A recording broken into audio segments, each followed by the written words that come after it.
हाल ही में हुए लोकसभा चुनावों में तेलंगाना के पूर्व मुख्यमंत्री के चंद्रशेखर राव केसीआर की पार्टी भारत राष्ट्र समिति को करारी हार का सामना करना पड़ा, जबकि केंद्र की सत्ताधारी भारतीय जनता पार्टी ने उम्दा प्रदर्शन किया।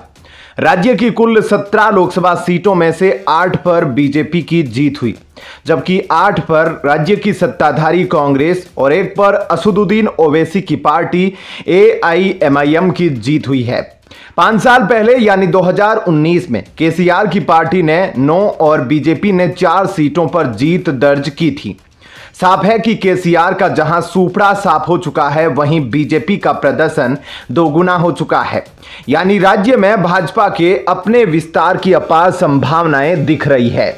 अब आ रही खबर के मुताबिक BRS सुप्रीमो के चंद्रशेखर राव अपनी पार्टी के विलय के लिए भाजपा के साथ बातचीत कर रहे हैं और इसके 4 राज्यसभा सांसद जल्द ही इस विलय के पहले चरण में भगवा पार्टी में शामिल होंगे।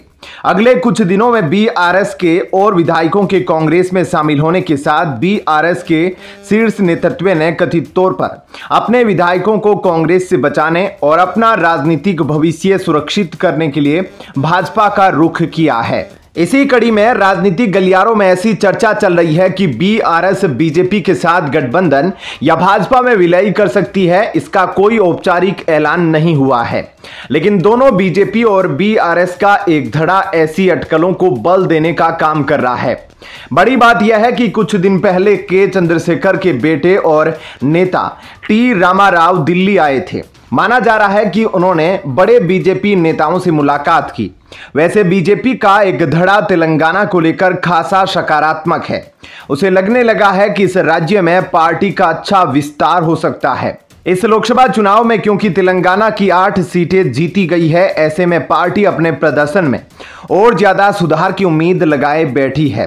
कर्नाटक की तरह दक्षिण के इस राज्य में भी उसे एक बड़ी ताकत के रूप में उभरने का मौका मिल रहा है। अब बीजेपी पूरी तरह तो इस तरह के गठबंधन के पक्ष में नहीं है, लेकिन BRS के नेता इस बात को नकार नहीं रहे हैं। इसी बीच तेलंगाना PCC के प्रवक्ता समाराम मोहन रेड्डी ने आरोप लगाया कि हाल ही में दिल्ली की यात्रा के दौरान रामाराव और पार्टी नेता T हरीश राव ने विलय के लिए भाजपा के केंद्रीय नेतृत्व के साथ बातचीत की। पहले चरण में BRS के 4 राज्यसभा सांसद भाजपा में विलय करेंगे। BRS रॉकेट की गति से गिर रही है। अपने विधायकों और खुद को जांच से बचाने और अपने राजनीतिक भविष्य को सुरक्षित करने के लिए केसीआर और KTR अपनी पार्टी का भाजपा में विलय करने जा रहे हैं।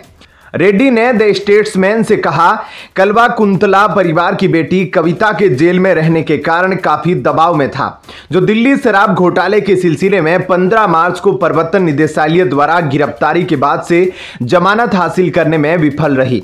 केसीआर खुद भी मुख्यमंत्री के रूप में अपने कार्यकाल के दौरान राज्य द्वारा किए गए बिजली खरीद समझौतों PPA में कथित अनियमितताओं को लेकर जांच के घेरे में हैं। फिलहाल इस खबर में इतना ही। बाकी अपडेट के लिए बने रहिए लाइव टीवी न्यूज के साथ। धन्यवाद।